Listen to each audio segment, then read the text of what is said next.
Do you get intuitive hits, nudges all the time, but you struggle to trust your intuition and, more importantly, yourself? Well, in this video, I'm gonna share with you 5 simple tools to help develop confidence in your intuitive self and, more importantly, in yourself.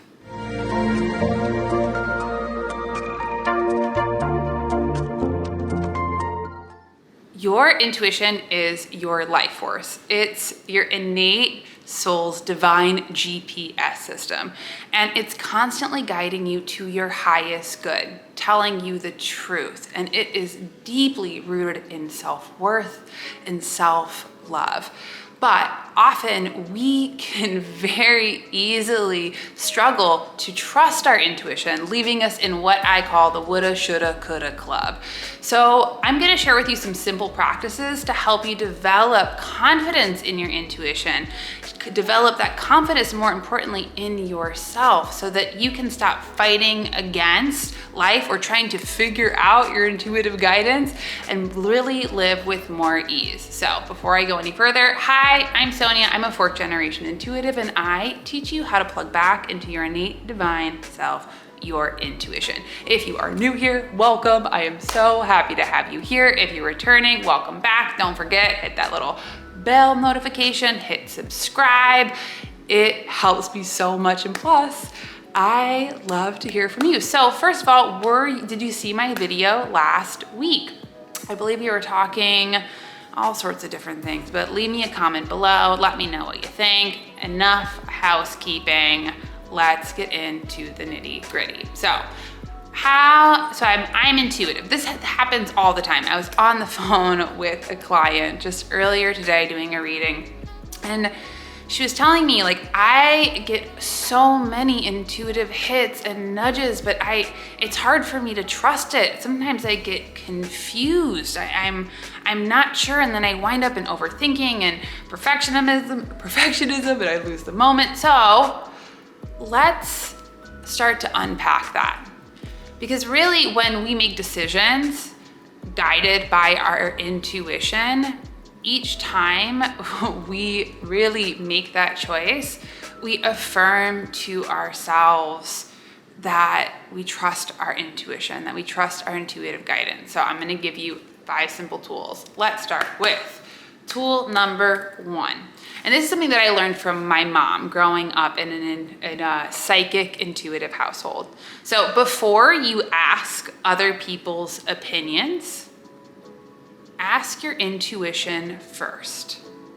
This will start to foster a conversation between yourself and your spirit, and will help you to get more clear on the language of your spirit. So often when we're struggling with something, we like to ask our partners, our friends, our neighbors, our family members, who all have different opinions, and that can add to a cacophony of noise. So when you have the practice of first asking my intuition, what does my intuition say? That's what my mom would say to me. And be like, Mom, I don't know about going on this date or making this decision or whatever. She'd always pause and say, what does your intuition say?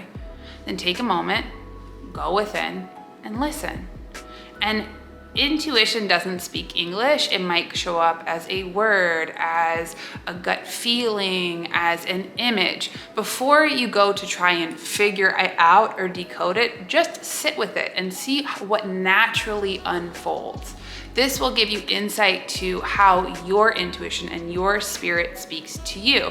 And trust that the guidance that you ask for, that the solution that you ask for will come up. Expect your intuition to work. That is a very simple way to start to build your confidence, because now we start to understand how your intuition speaks to you. Number 2. When we're talking about using that inward listening, that builds our practice. Just like I said, you might be clairvoyant, you might see images, you might be clairsentient, it might be feelings, maybe claircognizant, you get downloads, it might be clairaudient, you hear messages. All of these ways are the ways that your intuition, that is your je ne sais quoi, of how you get your guidance. So the more that we turn inward, the more that we start to pay attention to our own language, that gives us an authority, that gives us a place to really build not only that vocabulary, but also start to notice in all of the other ways that our intuition is speaking to us. When we start to build that conversation, you'll start to notice in your day-to-day life, when you're going grocery shopping or whatever, that all of a sudden you'll be like, oh, that is my intuition. Those are my signatures. Anchor it in. Ask, how does my body feel? Where in my body do I feel it? What are these things? The more that we can give it language, context, the more that we can ground it into the physical plane, the more that you will be confident and know and trust when your intuition is speaking to you. Number 3, this one is key. Keep it small. Use your intuition throughout your day to make little decisions, whether it's what to watch on Netflix or what you should have for dinner or going for a walk. The more that we can use our intuition in little things all the time, the more that we will build not only that conversation with our spirit, with ourselves, but that builds our intuitive muscles. It's like going to the gym. The more that you do those reps, the more that you show up, the more that you use your intuition in no big deal sort of ways, the more you'll trust when big things come in, the more that you'll trust and know all of the ways that your intuitive guidance speaks to you. And that also reminds me that a lot of times intuition is a lot of no big deal little things. We can think that we want Elvis Presley walking down the street with the parade and it's all these different things. It's not. Intuition is subtle. It's little. For example, the other day, I went to my car, it was a beautiful day out, and all of a sudden I got the hit, yo, go get a jacket.